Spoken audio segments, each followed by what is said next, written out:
شوف ذاك عيونه أزرق. What is that? Shark.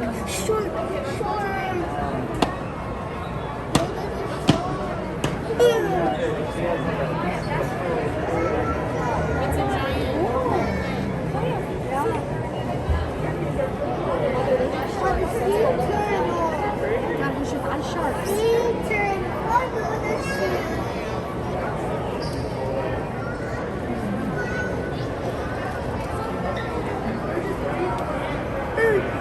That's a shark. Shark.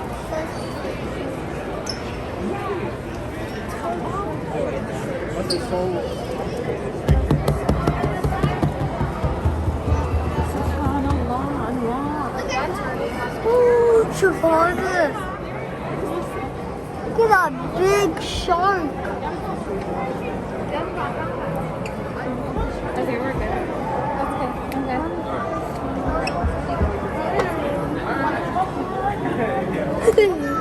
خوفني. ما تساعدوني فوق.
That's me.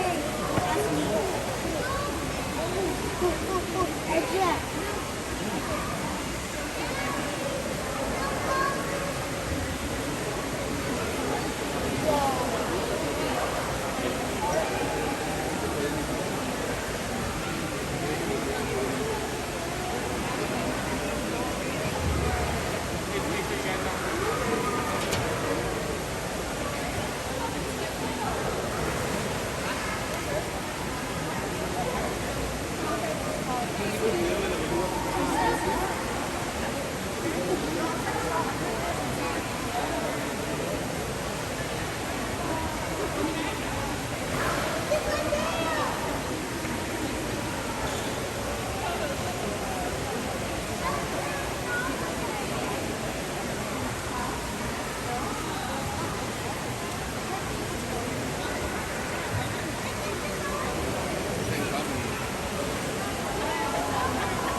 Because the gray one is a lot younger. He's only 2 years old. Stop bullying him! Oh, he's probably a little older.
Best wish you please use seatbacks and handrails for moving about. We run every 20 minutes till 8 p.m. tonight.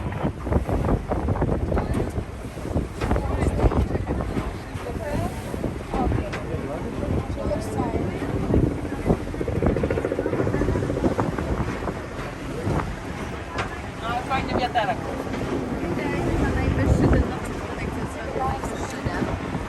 To on ma 2 jeszcze inne, co są w niego wkomponowane. A tak, ja tego nie widziałam. To mamy? A ten, co jest najbliżej jeziora, to jest taki wysoka. Apartamentowy.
Questo ci sta.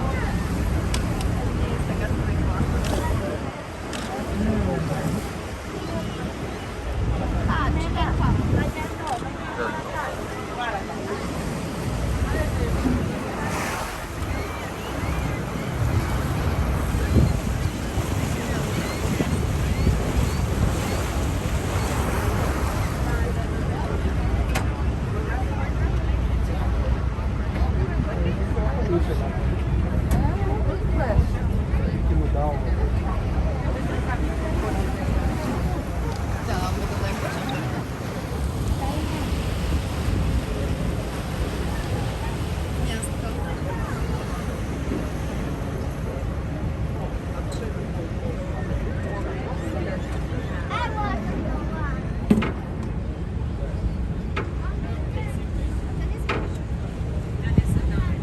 Alright, ladies and gentlemen, as we approach our dock, I'd like to ask everyone to please take a seat.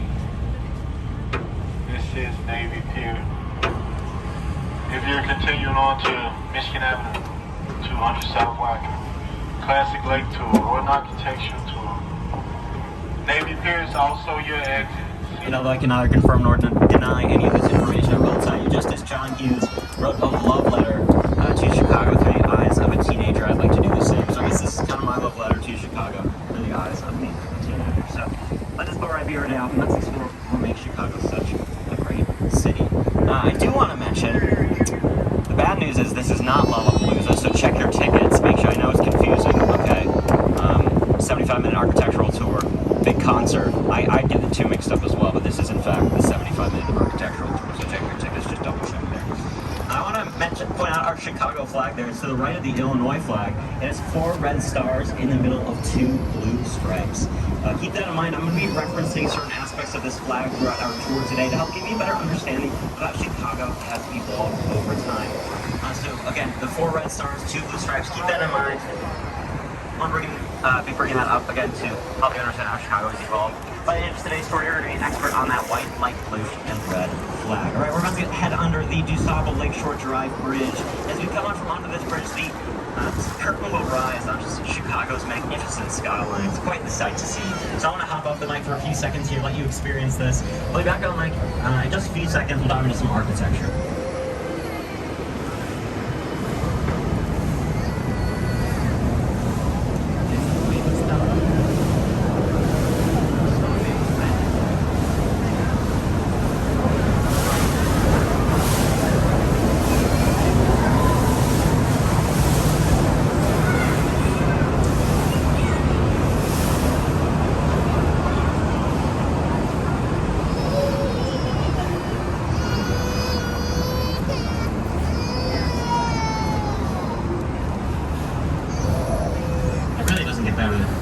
As far as the weather goes, this view never gets old. All right, let's dive into this building over here. It's made up of 3 blue waving columns. On the left-hand side here, it's pretty tall. It's the St. Regis Tower.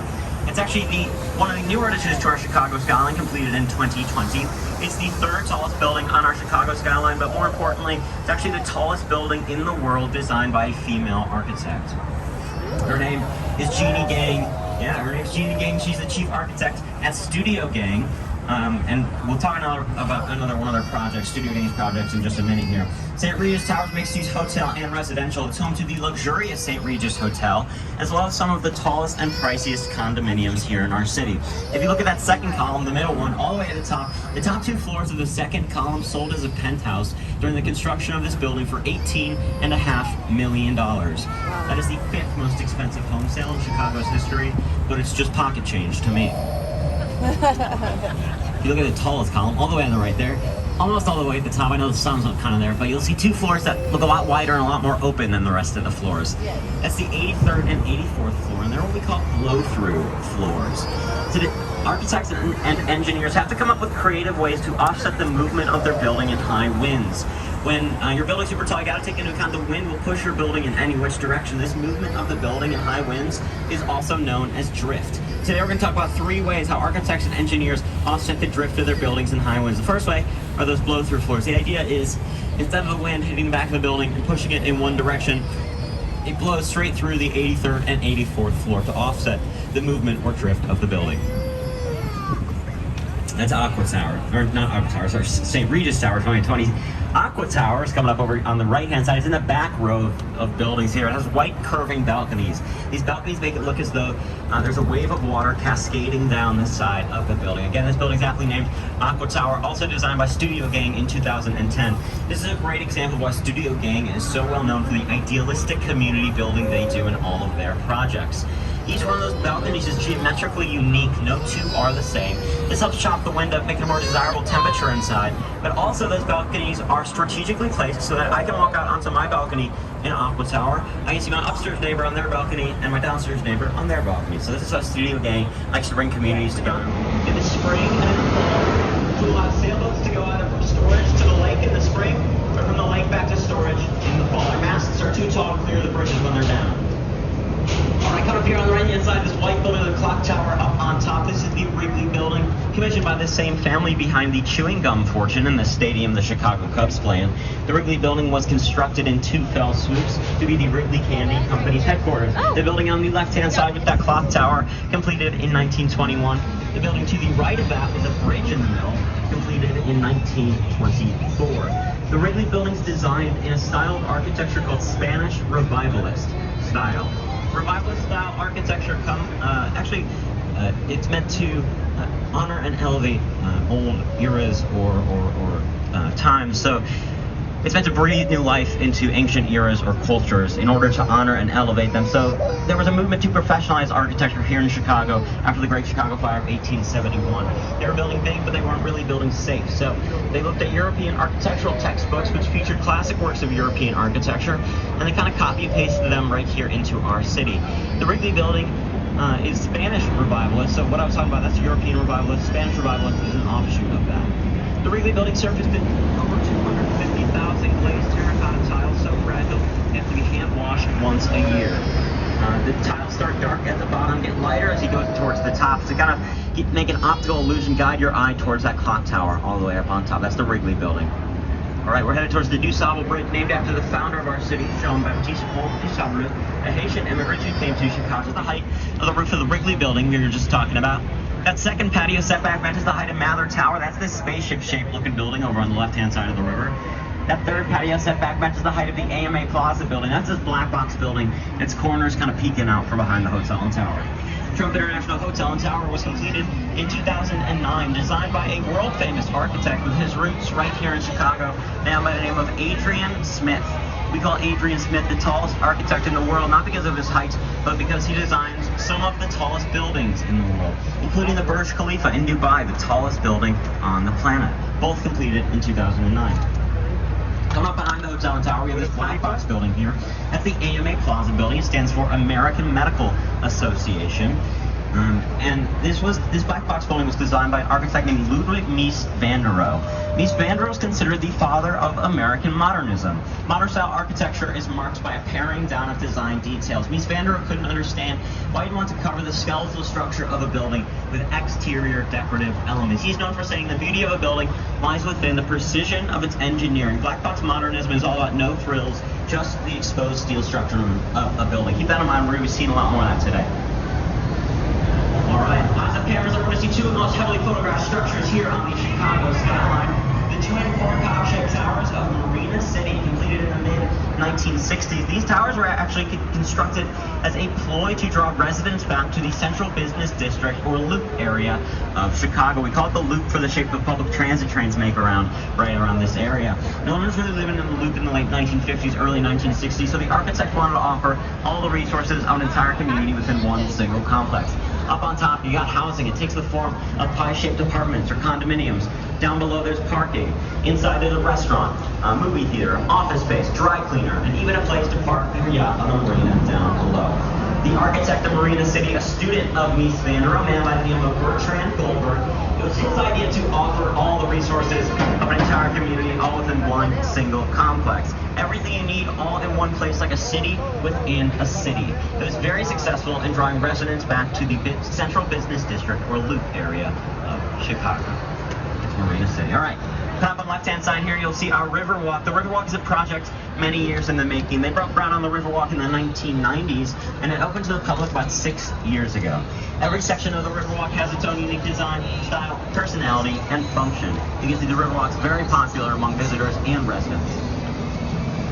As we come out from under this bridge here, I want you to look above the Riverwalk.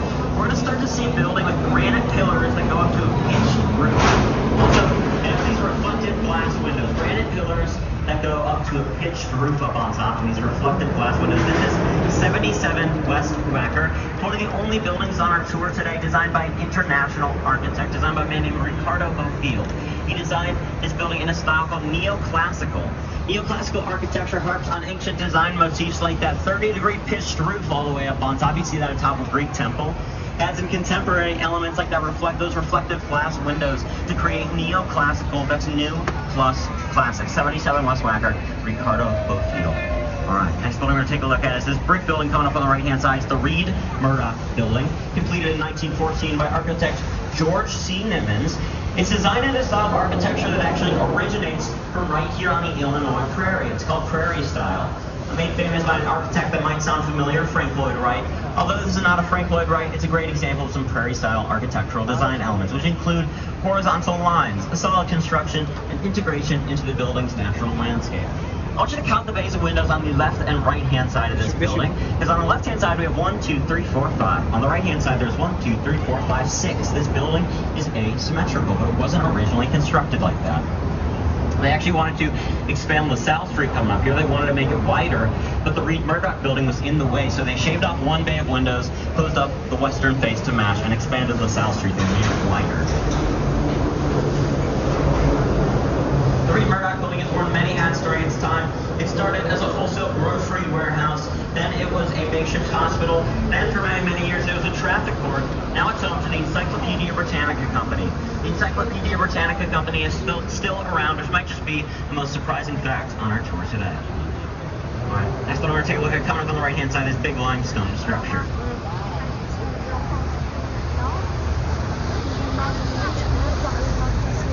Alright, this big limestone building coming up on the right-hand side is Merchandise Mart, completed in 1930, originally constructed to be a Marshall Field's wholesale merchandise warehouse. It's designed in one of my favorite styles of architecture called Art Deco. Most closely associated with the Roaring 20s, Merchandise Mart is a great example of some of the Art Deco hallmarks, which include vertical racing stripes going up the face of the building, an Indiana limestone face, deep inset windows help reinforce the look of those racing stripes. You got metallic elements going across the top and bottom of the building. Those help give the building a sense of rhythm when you look at it. Also, these stair-step edges going up to the crown of the building. These are all hallmarks of the Art Deco style. When you think Art Deco, I want you to think streamlined verticality and opulence. That's what the Art Deco style was about. They had the money to build big. That's exactly what they were going to do. Well, when Merchandise Mart was completed in 1930, it was the largest building in the world by square footage. It comes in at over 4.2 million square feet. That's over 73 football fields worth of office space. At different times in its history, it's been home to its own police station, fire station. It had its own zip code, and it's still home to its own public transit train stop, the Merchandise Mart stop. So keep this Art Deco style in mind. We'll be talking about that a little bit later on our tour. All right, we're headed into a very special spot on the river. It's the only place where all three branches of the Chicago River converge. The main branch, that's what we've been traveling so far. We've actually traveled the entire length of the main branch. We started at the beginning. This is the end of the main branch. Coming up to our right, we have the north branch. To our left, the south branch. This is the only place where all three branches converge. They make this Y shape. This Y shape's our municipal symbol here in Chicago because of Wolf Point. And it's where I want to talk to you about that first red star on the Chicago flag. That first red star represents the construction of Fort Dearborn, a military fort completed in 1803. It was the first large gathering of people here in Chicago. Before then, there were traders like Jean-Baptiste, but they were spread out, so this was the first large gathering. Unfortunately, Fort Dearborn only lasted about 9 years. It was destroyed in the War of 1812. But when they decided to rebuild this township, this gathering of people, not Fort Dearborn specifically, but the large gathering of people, they decided to do it right here around Wolf Point. And today, Wolf Point has 360-degree views of some of the flashiest architecture here on our Chicago skyline, including this building right in front of us. Big arch on bottom, big arch on top. Some people say it looks like a Hot Pocket. Other people say it looks like a McDonald's apple pie box. I'm going to let you decide. This is the River Point building, completed in 2017 by architectural firm Pickard Chilton. I want you to notice the portholes on this plaza down below. Those are actually exhaust fans for Amtrak and Metro passenger trains that run underneath this building. The structural engineers of this building realized they couldn't take their structural supports straight down because they'd run into the train tracks down below. They had to set them at an angle and use this big parabolic arch on the bottom to help offset some of that weight. That arch also serves as a rain gutter for the entire facade of the building. All right. That's River Point 2017, architectural firm Pickard Chilton. Coming up in front of us here, see this peachy pink brick building with these porthole windows up on top. This is the Fulton House. It was originally completed in 1898, which makes it the oldest building on our tour today. But it didn't look like this when it was first completed in 1898. It had no windows and no balconies because this was originally a cold storage warehouse for raw meat. Chicago has a very rich history in the meatpacking industry. Back in the day, they needed a way to store the meat and keep it cool before they sent it out around the country. The idea that architects and engineers came up with was to construct a building that acts essentially as a giant refrigerator that you can stack stories and stories high with raw animal carcasses. Yummy. Well, fast forward to the 1970s, an architect by the name of Harry Weiss decided this is the perfect place to put 106 condominiums. He had to wait 3 months for the building to thaw out before they could begin construction. Those balconies are actually as deep as the original walls were thick to insulate the meat on the inside of the Fulton House. That's the Fulton House, completed in 1898, renovated in the 1970s. If you look right in front of the Fulton House, we're going to start to see a funky white slanted structure. Funky white slanted structure. These are the 4 river cottages. They're a series of 4 townhomes completed in the 1980s, designed in a style of architecture called postmodernism. So modernism is the black box right angle Mies van der Rohe style design. Postmodernism is its funk rebel child of the 80s and 90s. Postmodernism is marked by wacky and whimsical elements on the facade, and they're made of metal and concrete. Now here in the Windy City, which is called the Windy City for reasons besides the wind, we do have strong gusts of winds. First off, photo op, you can see our elevated train line coming across the Lake Street Bridge here. Again, that's our elevated train line, we call it the L. This is basically how you'd tell if the movie's shot in Chicago. It's a very unique system that goes all the way throughout our city, so if you ever see it in a movie, you'll know instantly that's Chicago. That's our commuter train line, that's how I got to work today. Pretty scenic way to get to work. Anyway, back to 150 North Riverside here. So, in the Windy City, we have strong gusts of winds, but that's not necessarily the reason why we're called the Windy City. We'll get into that in just a little bit. But like I was saying earlier, architects and engineers have come up with creative ways to offset the drift of their buildings and winds. We talked about the blow-through floors. Let's talk about the second way architects and engineers do this. Up at the top of 150 North Riverside, up at the top of 150 North Riverside, there's 12 tanks filled with 160,000 gallons of water. These are called inertial slosh dampeners. And when the wind pushes the building in one direction, the water sloshes the opposite direction to offset the movement of the building in high winds. So that's 150 North Riverside. You can kind of see our reflection here on the chiseled out bottom. You can wave for yourself there. So we cover the blow-through floors and the inertial slosh dampeners.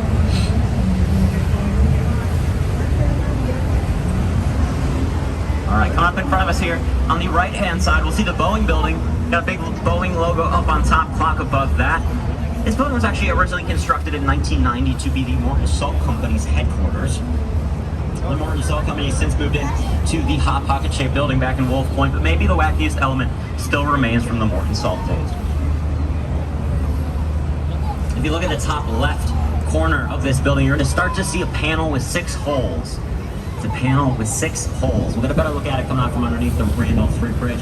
And those holes are there to replicate the look of a salt shaker from when this was the Morton Salt Company's building. It's a great example of how architects are also artists. Yes, they design buildings for utilization, but it's also a form of creative expression for the architects who design them.